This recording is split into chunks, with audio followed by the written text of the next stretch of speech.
राधे राधे। जय श्री कृष्णा। आज मैं आपको इस वीडियो में परिवर्तनी एकादशी की व्रत विधि, इसका महत्व, इसकी पूजा विधि और इसकी कथा सुनाती हूँ। भाद्रपद मास के शुक्ल पक्ष की एकादशी को डोल ग्यारस जलजूलनी एकादशी कहते हैं। इसे परिवर्तनी एकादशी, पद्मा एकादशी एवं वामन एकादशी आदि नामों से भी जाना जाता है। इस दिन भगवान विष्णु लक्ष्मी का श्रृंगार करके खूबसूरत डोले में सजाकर यात्रा निकाली जाती है, इसलिए इसे डोल ग्यारस कहा जाता है।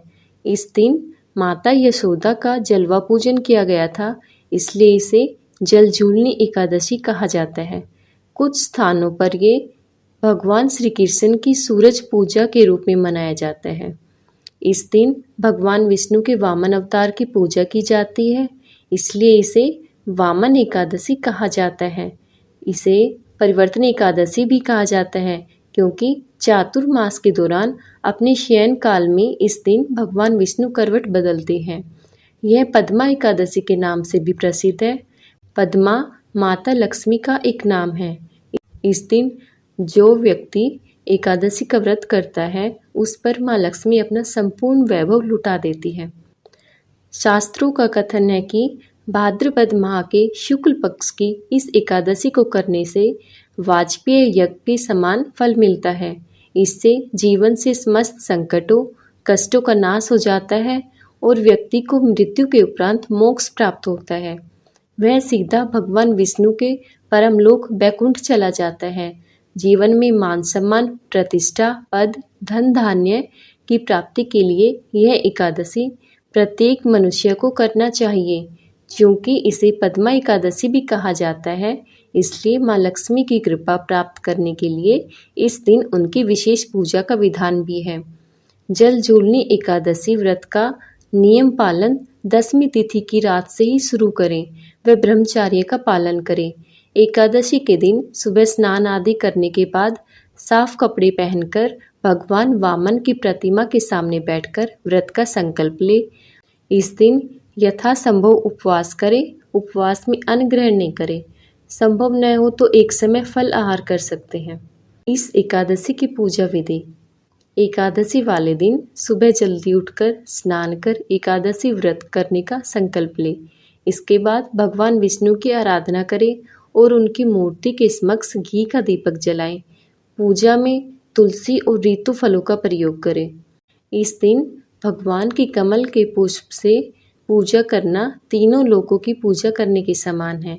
इस दिन दान करने का बड़ा महत्व है। शास्त्रों के अनुसार इस दिन अन्न का दान अवश्य करना चाहिए। अगले दिन द्वादशी तिथि को सूर्योदय के बाद व्रत खोल ले। अब जलजूलनी एकादशी की कहानी सुनिए। त्रेता युग की बात है। बलि नाम का एक दैत्य था। वह दैत्यों का राजा था। भगवान विष्णु का परम भक्त था। विष्णु जी को अपना आराध्य मान उनका पूजन किया करता था। साथ ही ब्राह्मणों का भी आदर सत्कार किया करता था। उन्हें कभी खाली हाथ नहीं लौटने देता था। बलि का इंद्रदेव से बैर था। उसने अपनी शक्तियों से सभी देवी देवताओं सहित इंद्र को जीत लिया था। तीनों लोकों पर विजय प्राप्त कर ली थी। दैत्य के शासन का विस्तार देखकर सभी देवता चिंतित हो गए कि पृथ्वी पर दैत्यों का शासन स्थापित हो जाएगा। इसलिए सभी देवी देवता भगवान विष्णु की शरण में गए। उन्होंने उनकी स्तुति कर उनसे इस समस्या का समाधान मांगा। भगवान विष्णु ने उनको आश्वासन दिया कि वह संपूर्ण विश्व पर दैत्यों का राज नहीं होने देंगे, क्योंकि इससे पृथ्वी का संतुलन बिगड़ जाएगा और चारों ओर हिंसा फैल जाएगी। उन्होंने दैत्य राजा बलि से तीनों लोक मुक्त कराने के लिए वामन अवतार लिया। यह भगवान विष्णु का 5वां अवतार था। वामन अवतार लेकर भगवान विष्णु राजा बलि के महल गए। वहां जाकर उन्होंने राजा बलि से संकल्प लेने को कहा कि वह वामन देव को 3 पग भूमि दान करेंगे। वामन की बातों से दैत्य गुरु शुक्राचार्य ने यह समझ लिया कि यह भगवान विष्णु है और यह राजा बलि से 3 लोक लेने आए हैं।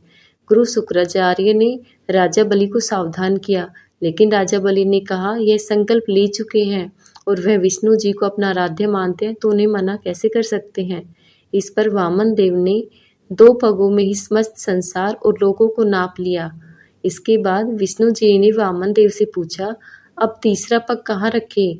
इसके जवाब में बलि महाराज ने अपना सिर भगवान विष्णु के कदमों में रख दिया और कहा कि तीसरा पग आप मेरे सिर पर रखें।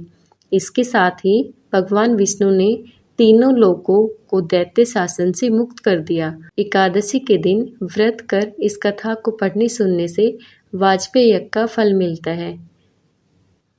तो इस प्रकार एकादशी की कहानी समाप्त होती है।